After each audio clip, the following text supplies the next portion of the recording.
Este estudio nuevo se llama Israel y el dragón. Esta es la clase 1. Van a ser 3, quizás 4 sesiones. No es un estudio muy largo, porque existe hoy mucho desconocimiento, pero también mucho interés en saber de Israel, qué está sucediendo en el Medio Oriente hoy, y si eso encaja en la profecía bíblica o son cosas como más o menos al azar. Más concretamente, los acontecimientos recientes indican que estamos viviendo en los tiempos finales. Aún falta mucho para eso, porque muchos dicen, bueno, Israel está en guerra, entonces llegó el final, llegó el 666, llegó... Vamos a ver dónde estamos en eso, esa es parte del estudio. Eso lo que vamos a hacer es analizar de qué forma están relacionados los eventos que están ocurriendo hoy, que vemos cada día en las noticias, en el Medio Oriente, y más específicamente los que rodean a Israel con lo que dice la Biblia. Esa es la relación que vamos a ver, para ver si hay alguna relación o no. Fronteras, Irán, Irak, sionismo, Gaza, Jerusalén, Palestina, Hamas, profecía, Jordán, tiempos finales. Esos son algunos de los temas delicados que vamos a analizar, y quiero poner una, no disculpe, pero una explicación antes. Yo sé que este puede ser tema delicado para algunos lo van a ver como político. No es político, no voy a presentar ninguna posición política, voy a presentar la posición de la Biblia. Si te gusta, no te gusta, no es culpa mía, puedes conversarlo con Dios. Lo que voy a presentar yo es lo que dice la Biblia referente a todo esto.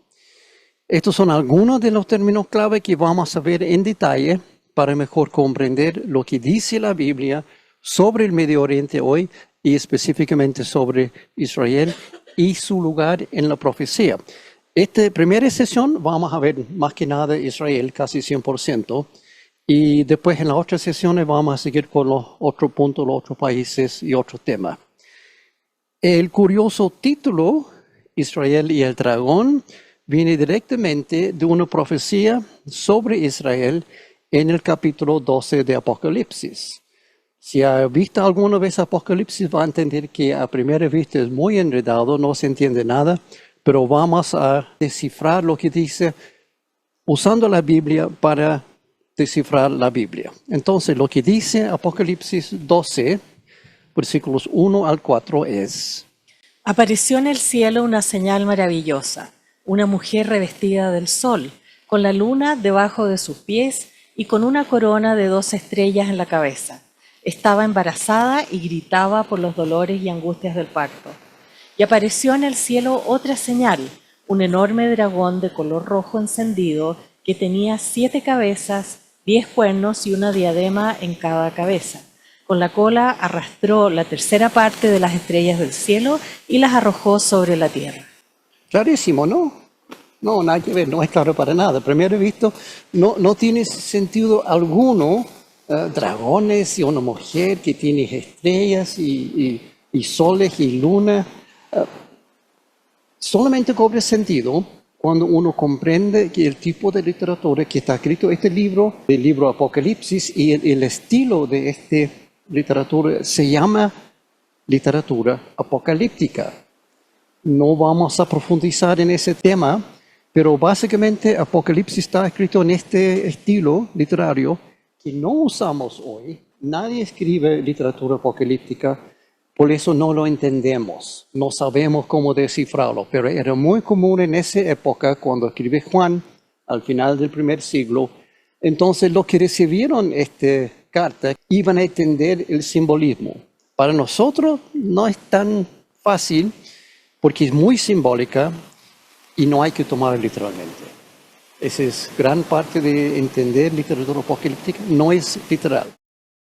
Primer punto aquí a tener en cuenta, la profecía misma indica que estas cosas no son reales. Dice aquí, apareció en el cielo una señal y apareció otra señal. Son señales, no son cosas verdaderas. Tal como este letrero acá, dice Santiago, ese letrero no es Santiago. Santiago no consiste de 2 palos y una placa. Es un letrero que apunta. Por aquí Santiago. Lo mismo aquí, las señales en Apocalipsis apuntan a algo. No son ese algo, sino apuntan a algo. En otras palabras, son cosas simbólicas que no existen realmente, sino que apuntan a cosas que sí existen. Eso siempre hay que tomar en cuenta al leer Apocalipsis.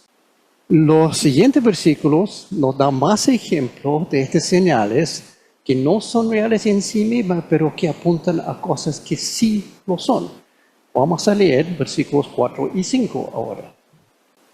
Cuando la mujer estaba a punto de dar a luz, el dragón se plantó delante de ella para devorar a su hijo tan pronto como naciera. Ella dio a luz un hijo varón que gobernará a todas las naciones con cetro de hierro. Pero su hijo fue arrebatado y llevado hasta Dios que está en su trono. Otra vez a primera vista, ¿qué es eso? Nada que ver. La mayor parte del Apocalipsis es una visión que tiene Juan. Parte del primer versículo, Juan tiene una conversación con Jesús. Jesús le aparece en persona y dice, escribe esta visión que vas a recibir. Y después del capítulo 4 o 5 en adelante, es una visión del futuro. Y hay un ángel que dice, Juan, ven aquí al cielo, quiero mostrar las cosas que van a suceder después. Casi todo el resto del Apocalipsis es así, son señales, pero también hay claves para entenderlo. Todo el simbolismo en Apocalipsis está explicado en otras partes de la Biblia.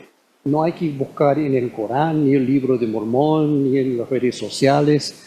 Hay que buscar la respuesta en la Biblia. Y gran parte de este estudio tiene que ver con descifrar estas claves y señales. No es difícil hacerlo cuando uno conoce la forma de escribir, para ver si alguna de las profecías en la Biblia realmente se refiere a Israel de hoy, y también para ver si se refiere a nosotros, que es aún más interesante. Lo que sucede a Israel es una cosa, pero lo que me sucede a mí, para mí, es más importante.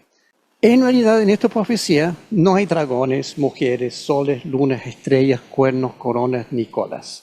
Son todos simbólicos, señales que representan algo real. El significado es muy claro porque todo el simbolismo viene de otra parte de la Biblia. Esa es la clave para entender.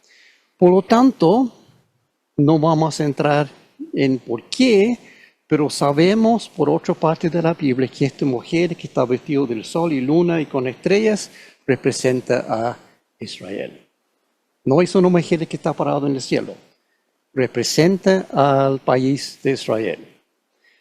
Si quieres ver por qué, viene del Antiguo Testamento, en Génesis, cuando hay una frase que hace entender que esta mujer realmente es la madre de los hijos de Israel y por lo tanto representa a Israel.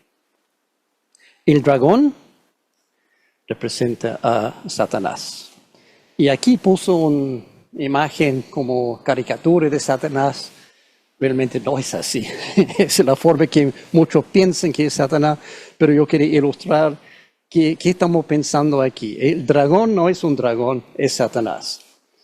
Y el hijo varón que nace de la mujer, no es difícil entenderlo, eso es Jesús, obviamente. Por ende, el significado real de este versículo es claro. Satanás pretendía matar a Jesús, quien en efecto nació de Israel, tan pronto como nació. Entonces, esta mujer, hay que tener claro, no es María, representa a Israel, el país, la nación. Y cuando está a punto de nacer, Satanás se puso ahí esperando porque quería matarlo al nacer. Y efectivamente, si lee el capítulo 2 de Mateo, hay una historia bastante larga de cómo Herodes intentó matar al niño Jesús recién nacido. Dio órdenes a matar a todos los niños recién nacidos en el pueblo de Belén. Y así lo hicieron, pero no estaba Jesús, había ido a Egipto. Entonces esa parte de la profecía ya se cumplió, pero fracasó porque Jesús no estaba presente en ese momento. En lugar de que Satanás lo matara al nacer, Jesús mismo eligió el momento, la forma y el lugar de su propia muerte y resurrección. Satanás no pudo. Jesús tenía un propósito y él eligió ese momento, esa es la forma que voy a morir. Con razones muy bien fundada que vamos a ver después. Y también eligió su regreso al cielo. Como dice acá, la última parte del versículo, su hijo arrebatado y llevado hasta Dios que está en su trono. Entonces queda claro de lo que está hablando esta profecía. El Satanás quería destruir a Jesús, no lo logró. Jesús hizo lo que tenía que hacer y subió al cielo al final. Ok, ¿y qué sucede después? Sigamos, versículo 9. Vamos a tratar algunos versículos. Versículo 9 dice: Así fue expulsado del cielo el gran dragón, aquella serpiente antigua que se llama Diablo y Satanás, que engaña al mundo entero. Junto con sus ángeles fue arrojado a la tierra. Ahí claramente tenemos identificado, no hay que buscar más. El dragón no es un dragón, aquí dice, sin lugar a otras interpretaciones, es el diablo, es Satanás, es la serpiente del jardín de Edén. Aquí la Biblia identifica claramente el simbolismo. El dragón, Satanás. El libro mismo le identifica como Satanás y también serpiente. Y también identifica las estrellas. ¿Se acuerda? En versículo 4 dijo que el dragón había arrastrado un tercio de las estrellas del cielo. Bueno, aquí queda claro, aquí son ángeles. Junto con sus ángeles fue arrojado a la tierra. Un tercio de los ángeles que se fueron con Satanás, que hoy en día se llaman demonios.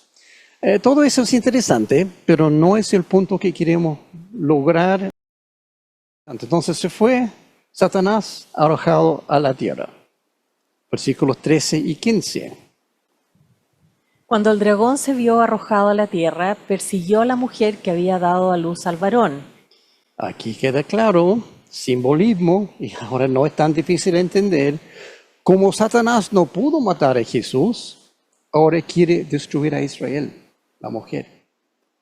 Trató, primero se puso frente para matar a Jesús, no lo logró y ahora va tras próximo meta destruir a Israel. ¿Cómo lo hace? Versículo siguiente. La serpiente, persiguiendo a la mujer, arrojó por sus fauces agua como un río para que la corriente la arrastrara. Como vamos a ver pronto, esta inundación es el método que Satanás siempre ha usado contra Israel, pero no es lo que piensas. Esto es literatura apocalíptica nuevamente, por lo tanto, no es agua real, no es un diluvio, no es una inundación de un río normal, representa otra cosa.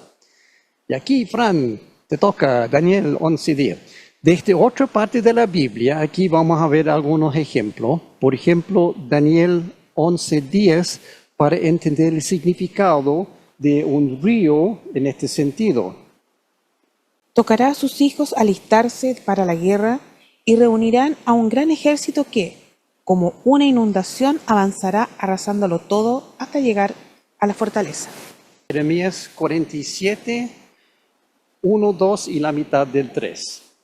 Estos son para entender cómo funciona el simbolismo de Apocalipsis. Siempre hace referencia indirecta a cosas del Antiguo Testamento. En ese caso, en Daniel vimos que era una invasión, no una inundación de agua. Lo mismo en Jeremías 47, 1, 2 y la mitad de 3. Miren, las aguas del norte suben cual torrente desbordado, inundan la tierra y todo lo que contiene, sus ciudades y sus habitantes. Grita toda la gente, gimen los habitantes de la tierra, al oír el galope de sus corceles, el estruendo de sus carros y el estrépito de sus ruedas. Ahí está, ahí explica que esta inundación que viene cubriendo toda la tierra realmente son caballos de guerra con los ejércitos que acompañan. Y ese simbolismo se repite muchas veces en el Antiguo Testamento, por lo tanto podemos entender, se trata de una inundación de fuerzas militares. Cuando Apocalipsis dice que Satanás arroja por su fauce este río, no es agua, es ejércitos. Fuerzas militares, muchos ejércitos grandes que atacan a Israel por todos lados para destruirlo por completo. Esa es la meta de Satanás ahora, según esta profecía. También es útil ver el significado más completo de la palabra arrastrar en griego. No es solamente que se lo llevó la corriente. Sentido completo es abrumado, agobiado, aplastado, postrado, vencido, derrotado, enterrado, sepultado, destruido, aniquilado, devastado, ahogado. Eso es lo que quiere decir esa palabra. O sea, el sentido es bastante más profundo que solamente arrastrar la corriente. Esa frase, ese concepto hay que tener en mente. Esa es la meta y la situación de Israel durante toda su historia ha sido esto. Satanás enviará múltiples ejércitos contra Israel con el propósito de aniquilar, destruir, devastar, sepultar, ahogar la nación, o sea, destrucción total y completa, que Israel se ahoga, muere, desaparezca de la faz de la tierra. Esa es la meta de Satanás. Hay que tenerlo en mente durante todo el resto de esta serie. Y eso es precisamente lo que le ha ocurrido a Israel a lo largo de su historia. Siempre ha sido atacado por ejércitos. Desde los tiempos bíblicos y hasta la actualidad. Israel siempre en guerra. Siempre ha estado bajo ataque militar de una forma u otra. Enviar múltiples ejércitos. No es una sola vez, no es un solo ejército. Siempre hay varios. Tengan en cuenta que Satanás no puede destruir a Israel directamente por su cuenta. No es Dios. No controla la fuerza de la naturaleza. Por eso él no podría, por ejemplo, mandar fuego del cielo para destruir a Israel. No tiene esa capacidad. Eso solamente Dios tiene eso. O causar un terremoto enorme que destruye todo. No puede hacer eso. Entonces, ¿cómo Satanás logra destruir Israel? Tiene la capacidad, sin duda, para influenciar a personas para que hagan el trabajo sucio por él. Puede influenciar políticos, presidentes, reyes, generales, terroristas, etc. ¿Y cómo lo hace? Mediante lo que dice la Escritura en Juan 8:44. Contestó Jesús: ustedes son de su padre el diablo, cuyos deseos quieren cumplir. Desde el principio, este ha sido un asesino y no se mantiene en la verdad, porque no hay verdad en él. Cuando miente, expresa su propia naturaleza porque es un mentiroso. Es el padre de la mentira. Satanás, mentiroso, asesino, eso lo que quiere hacer es asesinar, a matar, y lo hace mediante la mentira, tentación, decepción, manipulación, cegando las mentes de las personas, logra manipular a las personas para hacer su trabajo sucio. Esta es la estrategia número 1 de Satanás para destruir a Israel, usar ejércitos humanos para que lo hagan por él.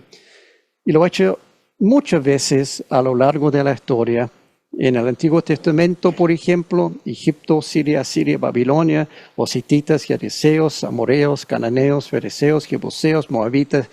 El Antiguo Testamento está lleno de ejércitos atacando a Israel. A veces ganando algo, a veces perdiendo, pero siempre bajo ataque Israel. Hoy, Hamas, Hezbollah, los hutíes, Irán, Irak, Siria, Líbano, Argelia, Bangladesh, Brunei, Kuwait, Libia, Malasia, Corea del Norte, Pakistán, Sudán, Yemen, las Naciones Unidas, Sudáfrica, Turquía y varios otros son enemigos declarados de Israel, de una forma u otra. Todos esos países y organizaciones siempre van en contra de Israel. Algunos en forma política, otros en forma militar. Es la historia de Israel. Por eso vemos lo que está ocurriendo cada día en las noticias referente a Israel. Tiene enemigos por todas partes. Y Satanás probablemente pensó que había logrado su meta de destruir Israel en el año 70. O sea, unos 37 años después de la muerte y resurrección de Jesús, cuando logró movilizar todo el ejército de Roma. ¿Qué pasó? 4 años antes, en el 66, un grupo de judíos se levantó en contra de sus opresores, o sea, en contra de Roma, y expulsó a los romanos de Jerusalén.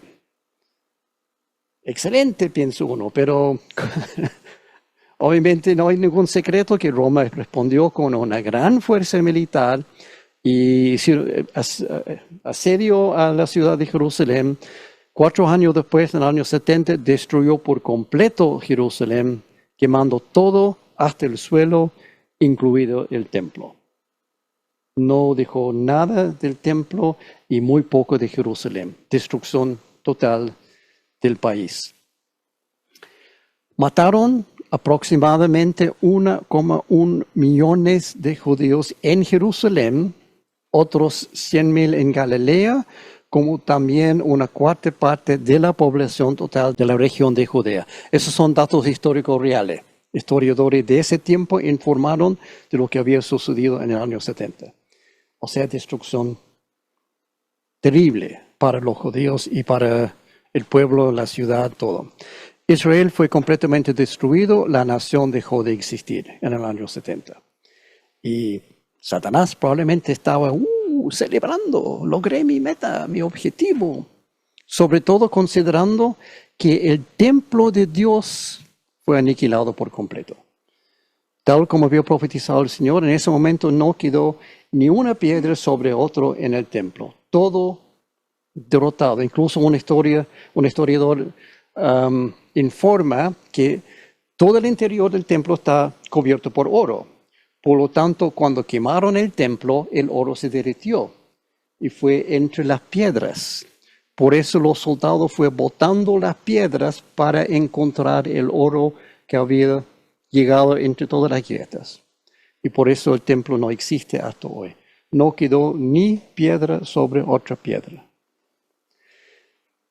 Lo que dejó el pueblo judío sin el único sitio donde podía adorar a Dios según lo prescrito por la Biblia. No vamos a verlo, pero aquí dice que el único lugar donde los judíos pueden hacer sacrificios por la ley de Moisés es en el templo. Si no hay templo, no pueden hacer sacrificios. Entonces Satanás seguramente pensó, ya ni siquiera pueden adorar a Dios. Excelente, logré mi meta. Las cosas siguieron exactamente igual. Por miles de años, Israel desaparecido, el templo en ruinas, y los pocos judíos que quedaron se dispersaron por todo el mundo, y eso se llama la diáspora.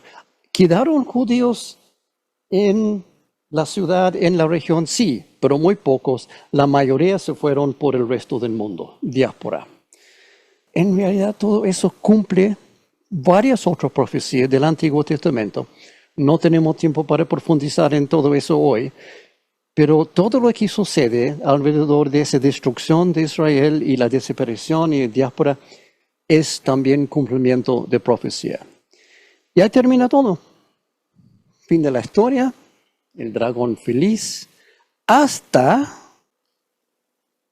el 14 de mayo de 1948. Ahí sucedió algo muy interesante. En esa fecha, Israel se convirtió en el único país en toda la historia de la tierra de dejar de existir por completo durante miles de años y luego aparecer otra vez repentinamente. Ese día, Israel declaró su independencia. El documento que firmaron era la Declaración de Establecimiento, pero hoy se conoce como Declaración de Independencia de Israel. No vamos a entrar en detalle de eso hoy. La próxima semana sí voy a mencionar un poco más de eso, del mandato de Inglaterra y Naciones Unidas y cómo sucedió. Pero el punto aquí es, un solo día, Israel apareció de nuevo. Una nación muerta volvió a nacer.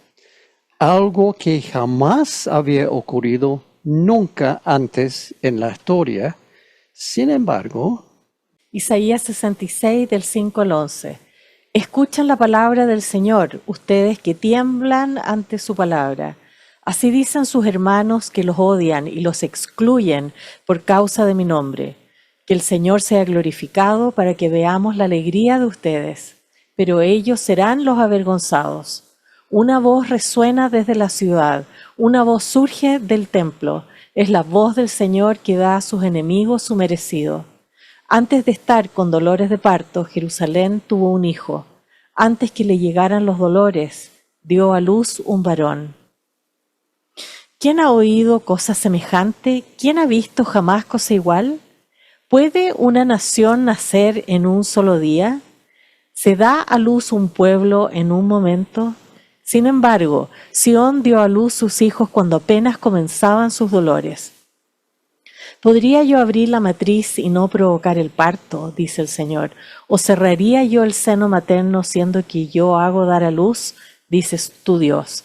Mas alégrense con Jerusalén y regocíjense por ella todos los que la aman. Salten con ella de alegría todos los que por ella se conduelen, porque ustedes serán amamantados y saciados, y hallarán consuelo en su seno. Beberán hasta saciarse y se deleitarán en sus henchidos pechos. En un solo día, dice acá. ¿Puede una nación nacer en un solo día? Lo está haciendo como una pregunta retórica. Eso es imposible. ¿Cómo puede nacer una nación en un día? Sin embargo, el Señor dice, yo lo voy a hacer.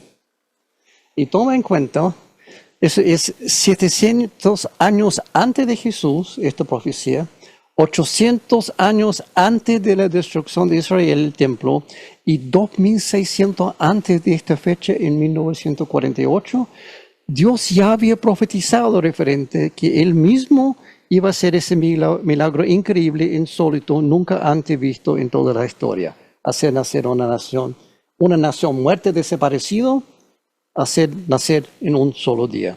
¿Puede una nación nacer en un solo día? Tomará una nación muerta y la hará renacer en un solo día al mismo pueblo, ocupando otra vez sus antiguas fronteras. Eso es importante. Y uno dice, ¿cuáles antiguas fronteras? ¿De dónde sacó Israel sus fronteras? ¿Quién decidió eso? ¿Fue Naciones Unidas o fue un grupo de vecinos o un acuerdo internacional? ¿De dónde vienen las fronteras de Israel? Incluso, ¿cómo consiguió Israel esas tierras? Bueno, para eso teníamos que volver casi hasta el principio. Génesis, primer libro de la Biblia. Génesis capítulo 12, 1 al 3. El Señor dijo a Abraham, deja tu tierra, tus parientes, la casa de tu padre, y ve a la tierra que te mostraré. Haré de ti una nación grande y te bendeciré.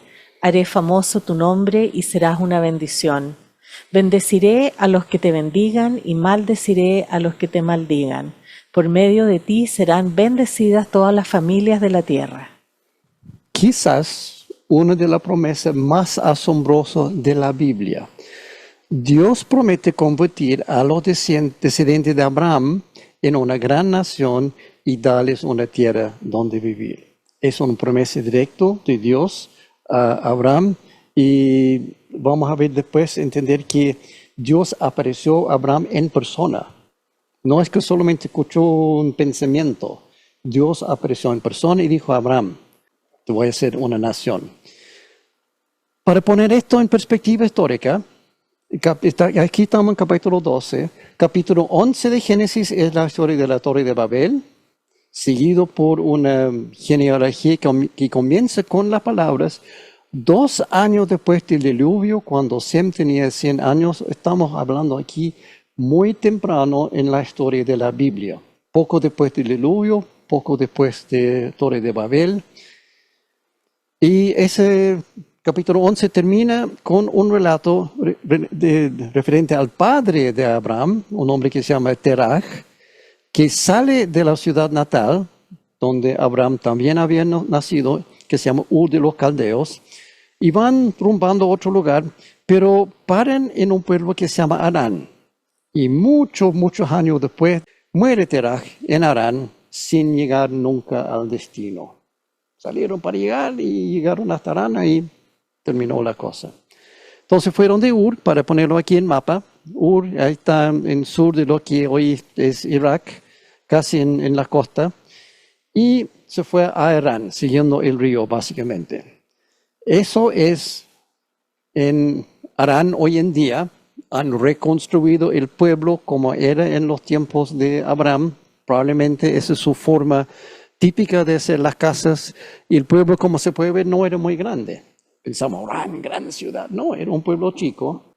Y eso es básicamente donde Abraham y Sarai vivieron junto con Lot, junto con Teraj, por mucho tiempo. Obviamente eso no es el pueblo original, es una cosa turística. Si quieres ir a Harán y verlo como estaba en ese momento, bueno, ahí está el pueblo turístico hecho para entretenerte. Ur al-Harán. Siguiente acto, en Harán Dios le da estas instrucciones a Abraham, que después cambia su nombre a Abraham, que conocemos mejor a Abraham, pero es la misma persona, no hay que confundirse. Dios en un momento dice, ya no te llamas Abraham, sino Abraham. No vamos a entrar en eso. Y dice a Abraham, tiene que continuar el viaje. Deja tu tierra, tu pariente, tu casa y tu padre, y ve a la tierra que te mostraré. Pero aquí agrega el Señor una bendición asombrosa y una maldición terrible, que han sido demostrado muchas veces que esa bendición y maldición son ciertas hasta el día de hoy.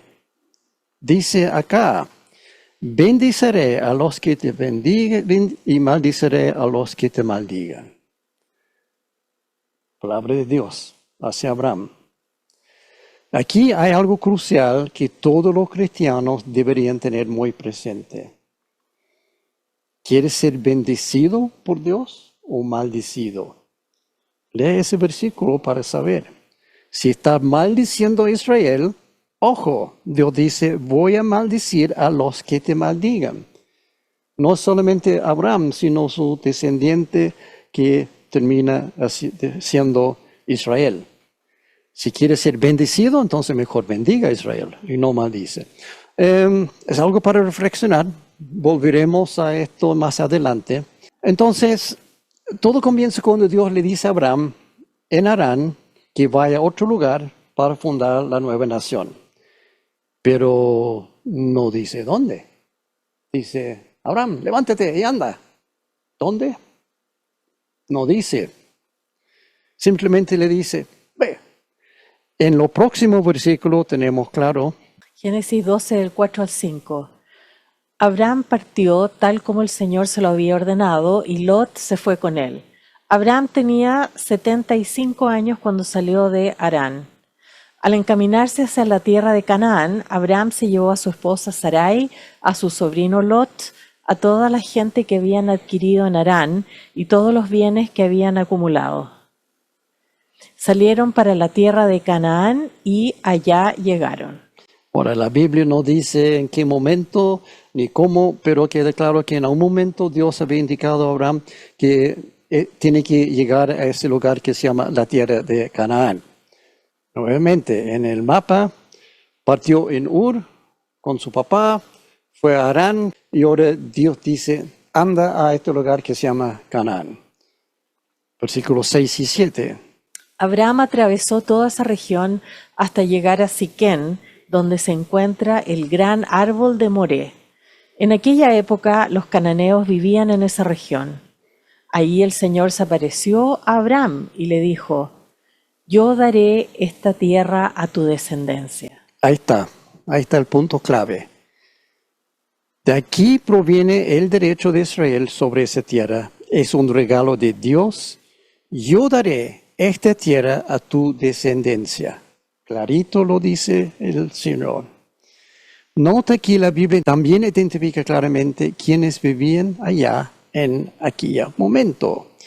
En aquella época los cananeos vivían en esa región. No era un lugar vacío. Había gente, pueblos, ciudades, los cananeos.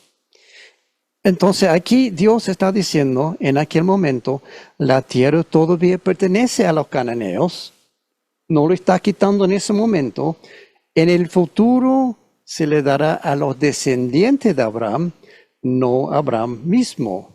Dice, lo daré a tus descendientes, no a ti, Abraham. Eso es para tu descendiente. Después vemos que el Señor dice, te lo doy a ti, pero dando a entender que no es para él vivir allá, es para que sus descendientes algún día lo van a ocupar esa tierra. Pero no hay fronteras. Llegó a Canaán y dice, esa tierra es tuyo en el futuro. Dios envía a Abraham a Canaán y dice que dará esa tierra a su descendiente, pero no define límites a esa tierra. No dice dónde está la frontera. La Biblia dice que Abraham llegó a Siquén, este pueblo que está aquí en Canaán, al gran árbol del maestro, gran árbol de Moré, dice el texto, Moré quiere decir maestro. Es una impresión artística del árbol como era en esa época. Y curiosamente, en ese lugar hoy en día hay un árbol grande, antiguo, un terebinto, pero no es el mismo. Porque un terebinto puede vivir 1200 años como mucho, estamos hablando de 3000 años atrás.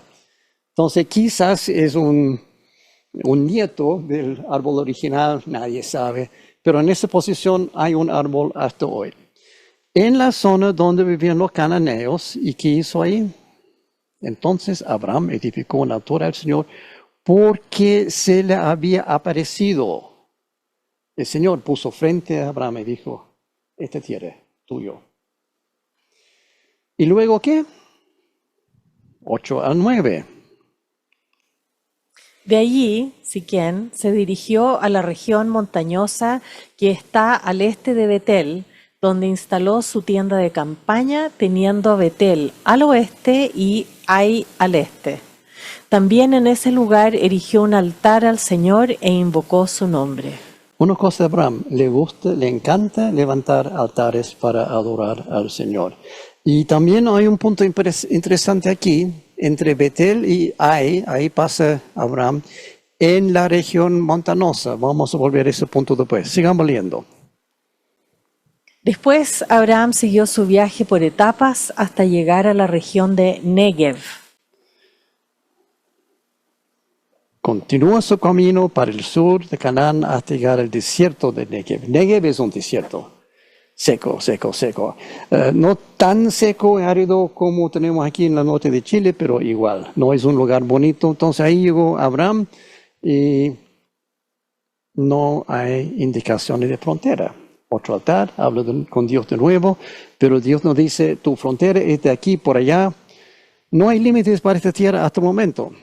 Después hay varios versículos sobre una visita de Abraham a Egipto. Dice, había una hambruna en Canaán, no había agua, no había comida, entonces se fue a Egipto por un tiempo.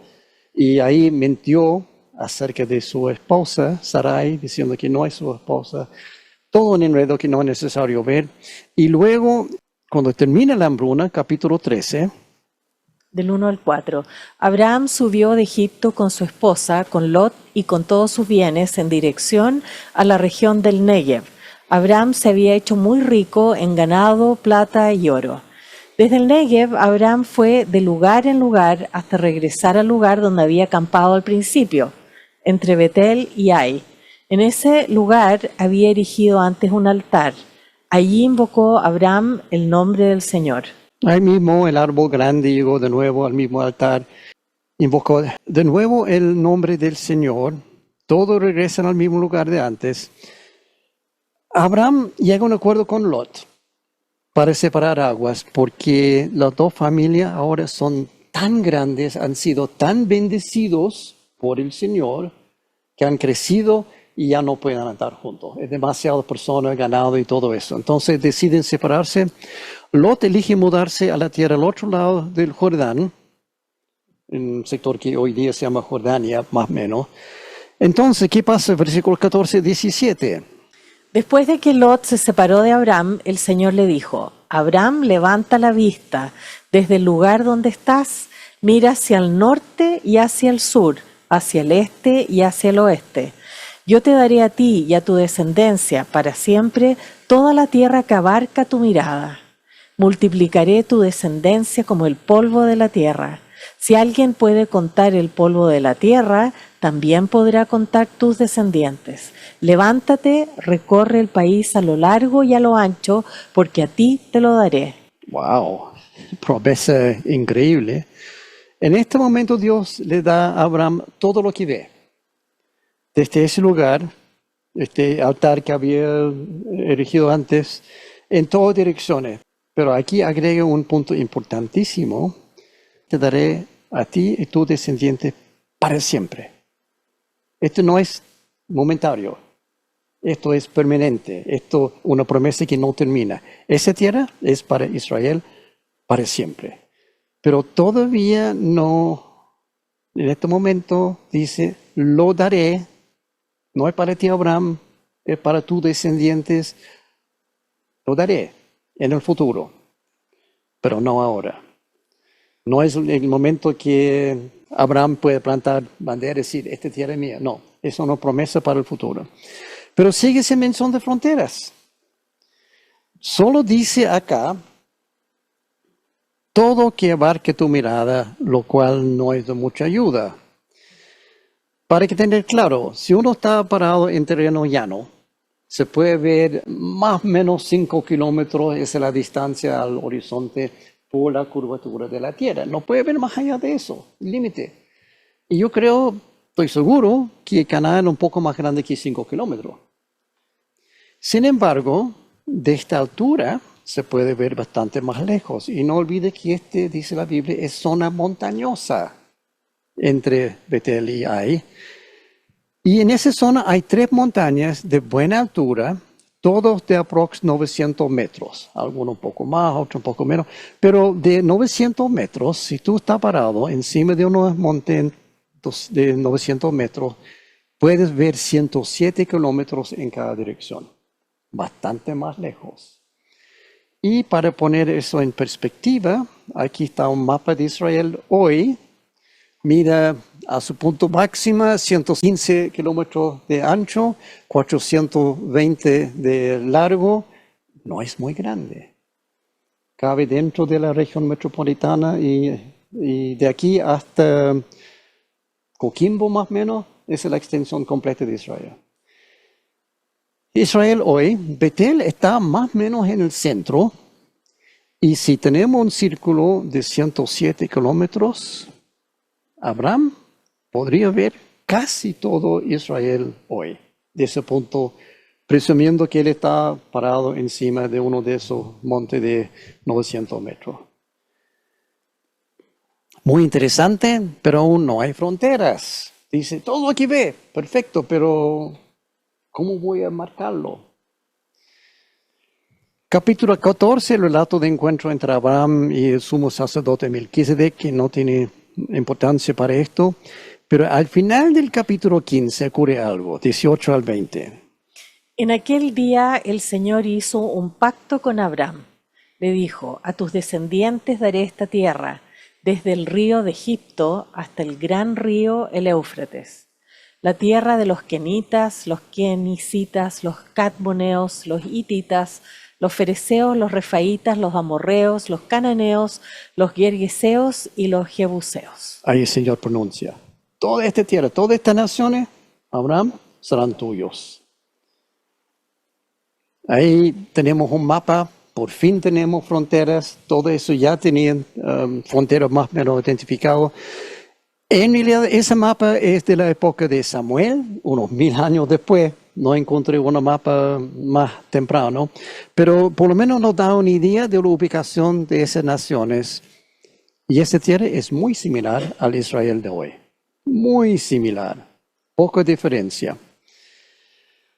Pero también existe un conjunto de límites mucho más amplio que la mayoría de la gente pasa por encima y ignoran por completo. Por aquí dice claramente, a tu descendiente daré esta tierra desde el río de Egipto hasta el gran río, el Éufrates.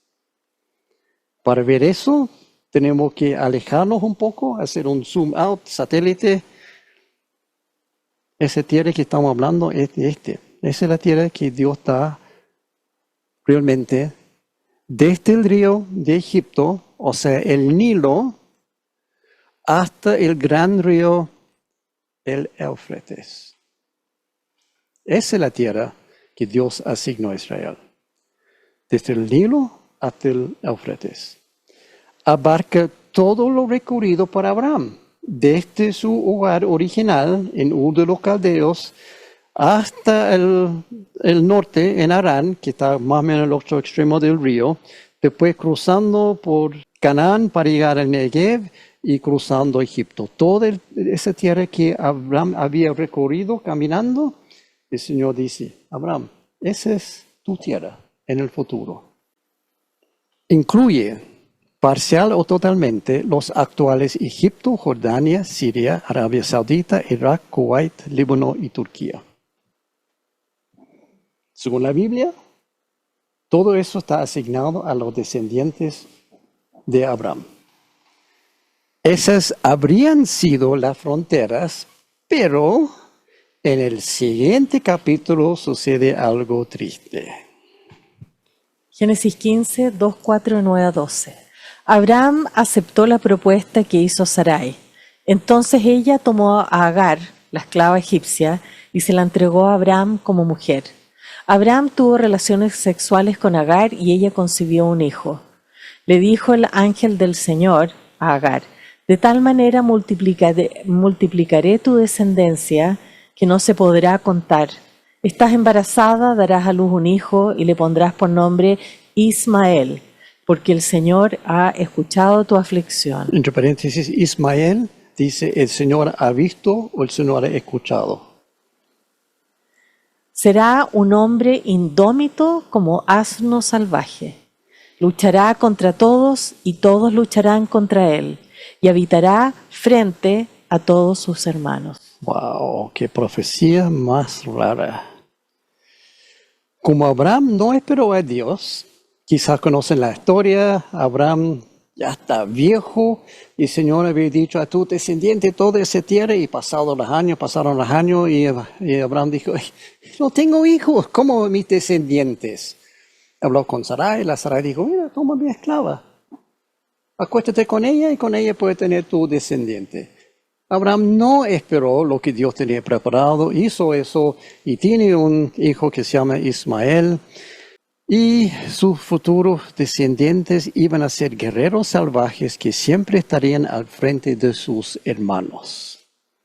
Será un hombre indómito como asno salvaje, luchará contra todos y todos lucharán contra él y estará frente a todos sus hermanos. ¿Quiénes son los hermanos de Ismael? Los israelitas. Esta profecía dice que Israel siempre estará en conflicto con sus hermanos, los descendientes de Ismael. ¿Quiénes son? Los árabes. Los árabes. Eso viene profetizado desde siempre. Desde ese momento en adelante, el Señor dijo: los hijos de Ismael siempre en conflicto con los hijos de Isaac, que es el hijo que nace después de Abraham con Sarai. O sea, gracias Abraham, ¿por qué no escuchaste al Señor? Espera un poco más. Todos los problemas que hay hoy en día entre Israel y los árabes vienen de acá. Desobediencia de Abraham, tomando la esclava Agar y teniendo hijo con ella. En el siguiente capítulo, al parecer, se han vuelto las fronteras que antes del Nilo al Éufrates, ahora volvieron a la versión original. Versículo 8. A ti y a tu descendencia daré en posesión perpetua toda la tierra de Canaán, donde ahora vives como extranjero, y yo seré su Dios. Se acabó esa mención del Nilo hasta el Éufrates. Aquí es ambiguo si la frontera de Israel sigue siendo del Nilo al Éufrates, porque Dios ya había prometido eso, o si es únicamente la zona más pequeña de Canaán. Es posible que Dios haya reducido el territorio como castigo por el pecado de Abraham con Agar.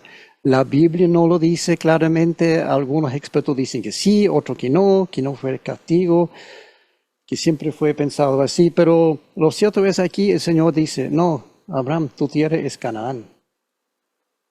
Ya no hay mención aquí del Nilo y del otro río. En otro pasaje de la Escritura que veremos más adelante, Dios repite la frontera del Nilo al Éufrates, pero también repite la frontera de Canaán. Ya hemos visto 3 promesas a Abraham, diciendo: esta tierra es tuyo, voy a ser nación grande.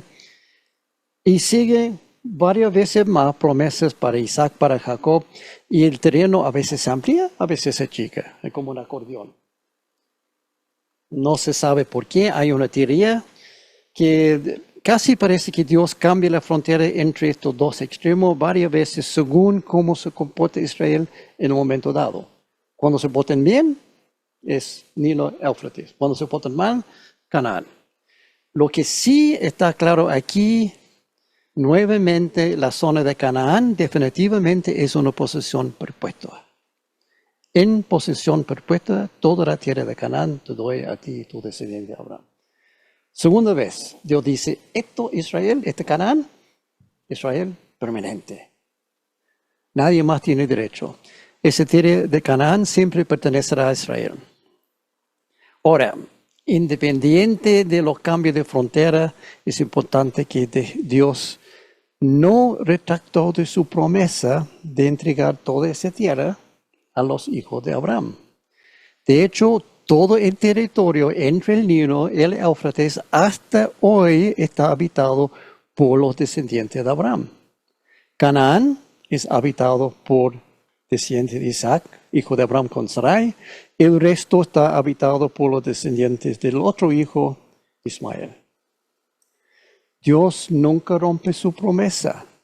Esa tierra está dada a los descendientes de Abraham, pero a veces la promesa no se cumple de la forma que uno espera. Ahí tenemos ese mapa de nuevo. Esa es la situación hoy, más de 4,000 años después. El resultado es Israel, la zona de Canaán sigue siendo propiedad perpetua de Israel y el resto está ocupado por los descendientes de Ismael, los países árabes. Bueno, los árabes incluso ocupan una zona bastante más amplia, pero esa parte es prometido por Dios a los descendientes de Abraham.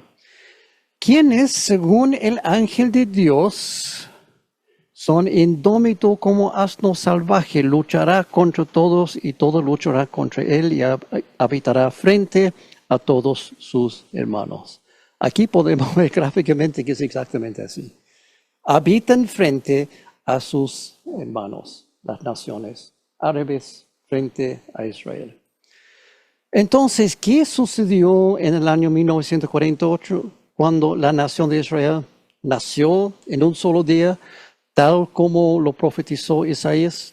Ahí, obviamente, tenemos Israel, aquí están las naciones árabes. Israel declaró su independencia el día 14 de mayo. ¿Y qué pasó el 15 de mayo? 4 ejércitos árabes mueven a Cesión. Árabes invaden Palestina. Estados Unidos reconoce rápidamente el Estado judío. Egipto ordena invasión de la Tierra Santa. Guerra en Palestina. Los árabes bombardean a los judíos.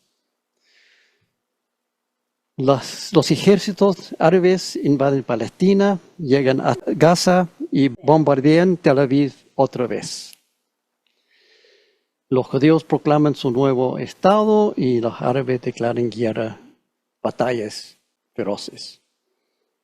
Tal como dicen acá, luchará contra todos y todo luchará contra él y habitará frente a todos sus hermanos.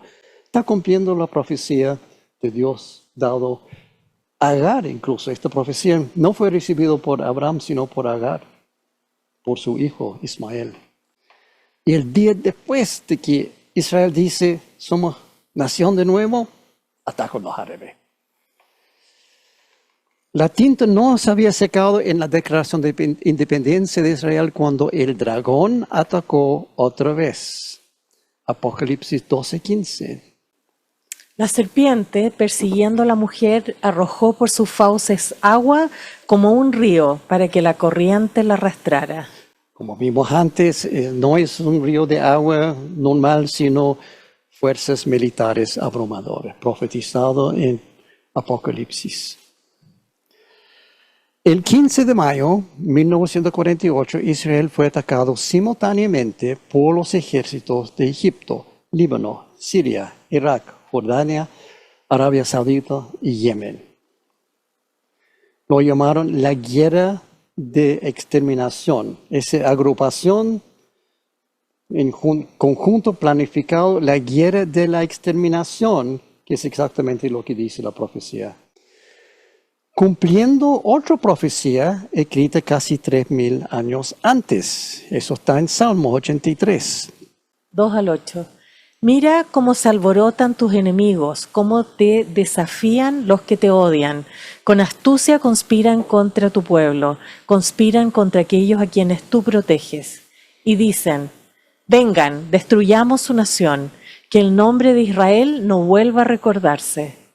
Como un solo hombre se confabulan, han hecho un pacto contra ti, los campamentos de Edom y de Ismael, los de Moab y de Agar, Gebal, Amón y Amalek, los de Filistea y los habitantes de Tiro.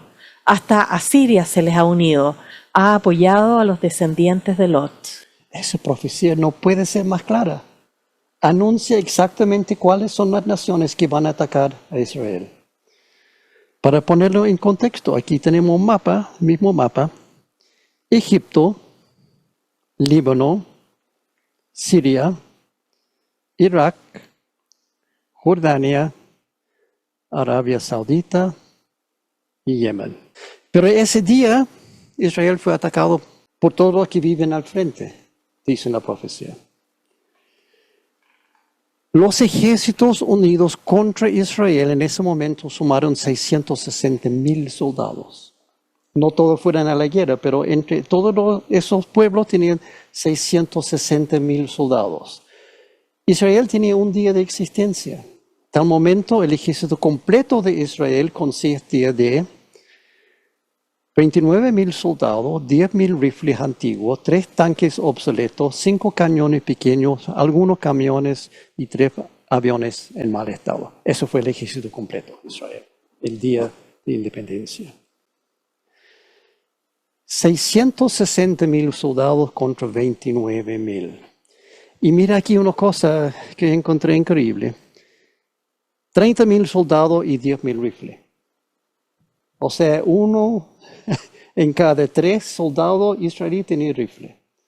Y esa foto, voy a ampliar un poco para que lo vean. Aquí, no sé si llamaron pelotón o escuadrón, pero un grupo de soldados listo 15 de mayo de 1948. Y miren, aquí,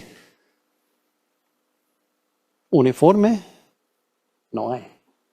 La ropa que tenía nomás. Y mira este grupo, quizás 20 personas. ¿Cuánto tiene rifle? Este tiene rifle, este no, este no, este no, este sí, este no, este no, este sí, este sí. O sea, como la mitad tiene rifle. Los demás iban a la guerra sin armas.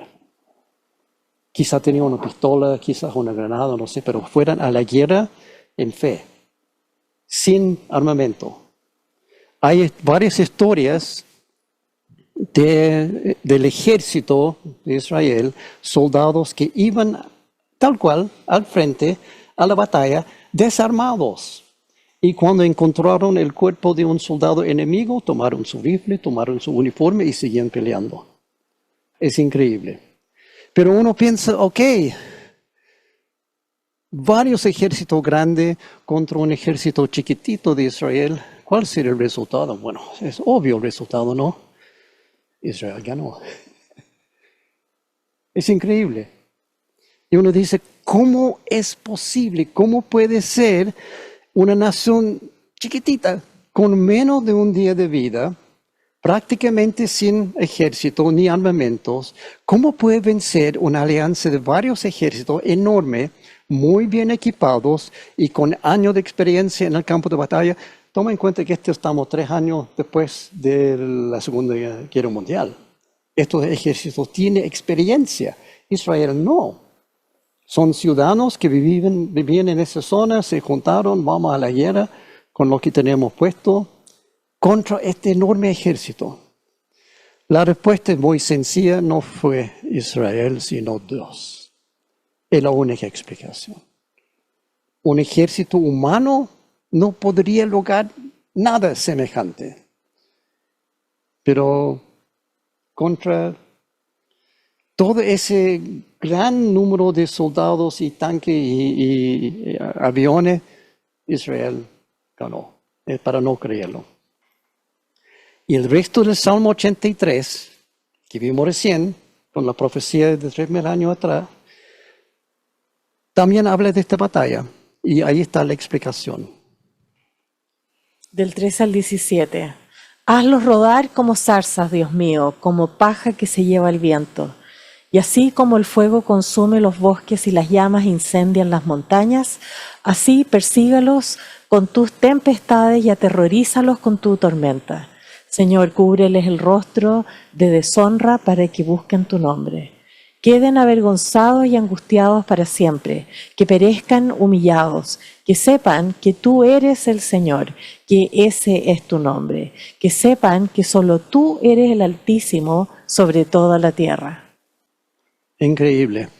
Profetizado en la misma profecía de que dice, viene esta gran guerra con Irak y los hijos de Agar y los hijos de Ismael que van a atacar, y después dice, Señor, destrúyelos todos. Es exactamente lo que sucedió. Y la explicación también está en la siguiente parte de la profecía del dragón, Apocalipsis 12, justo después de que el dragón arroja la inundación por sus fauces. ¿Qué pasó con ese? Versículo 16. Pero la tierra ayudó a la mujer, abrió la boca y se tragó el río que el dragón había arrojado por sus fauces.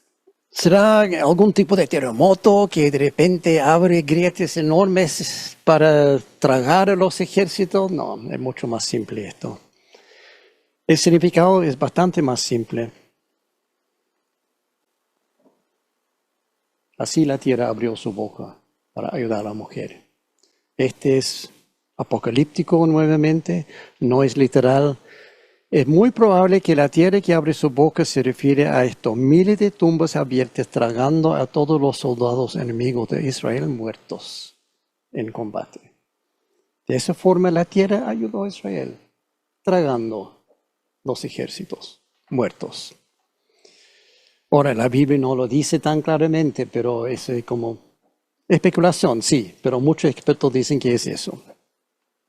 La profecía de Dios siempre se cumple, tal como están escritos, contra posibilidades, probabilidades imposibles, Dios siempre cumple sus profecías. Cuando Dios le dio esa profecía a Abraham en Génesis 12, sabía exactamente cómo y cuándo se cumplirá cada parte. Pero, ¿por qué Dios le dio esa profecía a Abraham? ¿Cuál fue el propósito de Dios a elegir a Abraham y por lo tanto a Israel para ser una nación especial, bendecida? Te voy a bendecir a ti, a tu descendiente, y mediante tu descendiente a todo el mundo. ¿Por qué? La razón está ahí, en la misma profecía. Vamos a verlo de nuevo. Génesis 12, 2 y 3. Haré de ti una nación grande y te bendeciré. Haré famoso tu nombre y serás una bendición. Bendeciré a los que te bendigan y maldeciré a los que te maldigan. Por medio de ti serán bendecidas todas las familias de la tierra. El propósito específico que Dios declaró al crear a Israel es bendecir a todos y cada uno de las personas en la tierra. Aquí lo dice claramente, por medio de ti serán bendecidas todas las familias de la tierra. Es el propósito de Dios. Todas las familias, no solamente Israel, no solamente los árabes, todas las familias de la tierra. Pero ¿cómo Dios podría lograr tal cosa solo mediante formar un país muy, muy pequeño en medio de la nada? ¿Por qué no eligió Dios a Egipto, que era mucho más grande, o a Siria, que es enorme? ¿Por qué eligió un país chiquitito?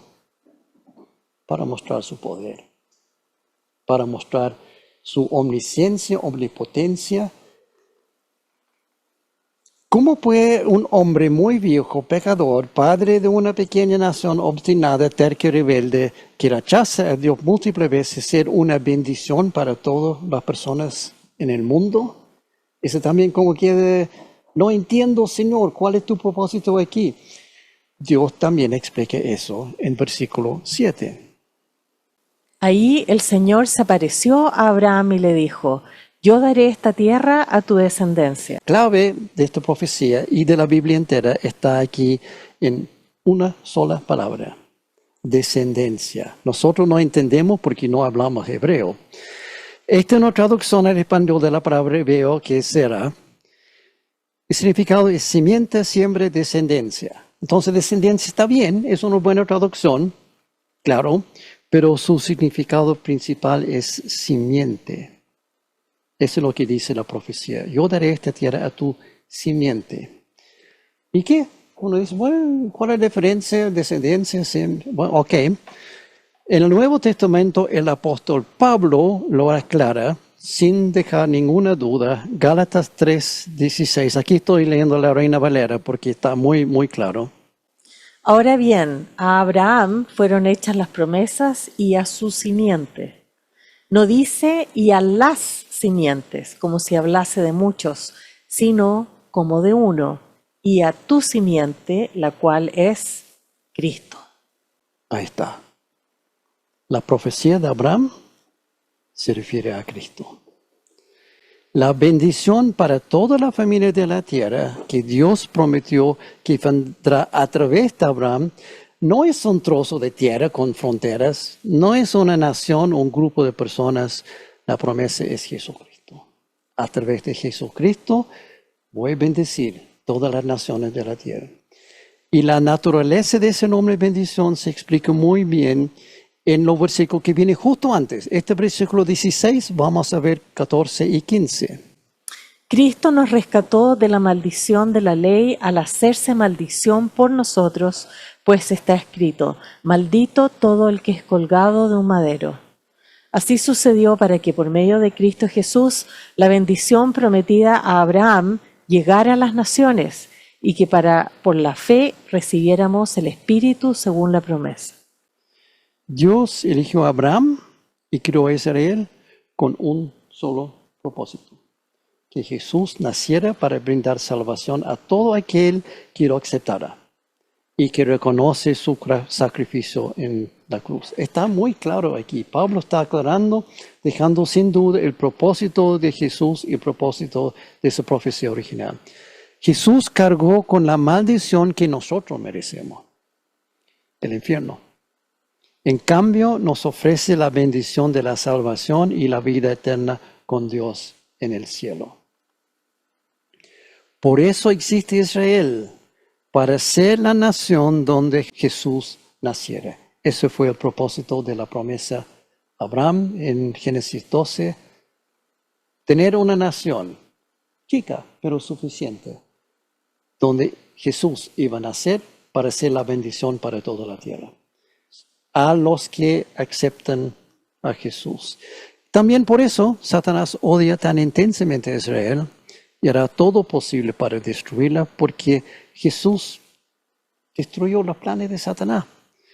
Israel frustró sus planes de aniquilar a toda la humanidad que fue creado por Dios, porque Israel dio luz al único varón que pueda salvarla. De ahí nace ese odio de Satanás. Destruir a la nación que dice en Génesis capítulo 3, Jesús iba a aplastar la cabeza de Satanás. Y antes de hacer eso, Satanás ya tiene odio contra Israel y quiere hacer lo posible para dañar a Israel. Entonces, para ver esto de nuevo, ahora tenemos todo claro lo que dice esta profecía. Vamos por parte. 1 al 5 dice: cuando la mujer estaba a punto de dar a luz, el dragón se plantó delante de ella para devorar a su hijo tan pronto como naciera. Ella dio luz a un varón que gobernará a todas las naciones con cetro de hierro. Pero su hijo fue arrebatado y llevado hasta Dios que está en su trono. Ahora queda clarito. Solamente por entender el simbolismo que la Biblia tiene referente a esta profecía. Israel y el dragón. El propósito de la Biblia entera es apuntar a Jesús. Yo he dicho varias veces, la Biblia existe para hablar de Jesús, de principio a fin. Siempre va apuntando a Jesús, quien es el único en cualquier lugar del universo que puede ofrecer la salvación y la vida entera. No hay otra forma. Por eso Dios hizo a Israel. Entonces ya hemos visto todo sobre los propósitos de Dios en formar la nación de Israel y cuáles son sus fronteras. Pero, ¿qué hay de Palestina? Oh, gran pregunta. Continuará Israel y el dragón la próxima semana con clase 2. Vamos a profundizar un poco más en Palestina para ver el lado opuesto a Israel. Ahí tienes el código QR para este estudio específico. Los apuntes están en i-ccc.cl/dragón. Preguntas pueden mandarlo al correo de siempre, escuela@i-ccc.cl. Y si quieres invitar a alguien a unirse al grupo, no hay ningún problema. El grupo WhatsApp está en i-ccc.cl/dragón/grupo. Ahí tiene una conexión directo al grupo WhatsApp.